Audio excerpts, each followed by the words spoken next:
शांतमानंदकंदं परब्रह्मलिंगं भजे पांडुरंगं पांडुरंगाच रूप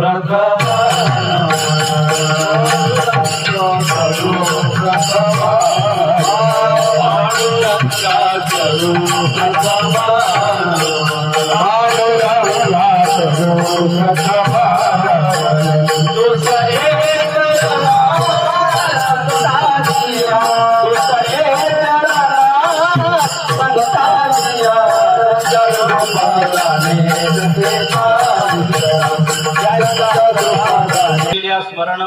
होय सकळ विद्यांचे अधिकरण हे जीवंजू श्रीकरण श्री गुरूंचे ते नमस्कार होणे आता गाय माझे वाणी मानेल संतांचे रंजवो चित्तास या पुलिया मस्तक हे पाया या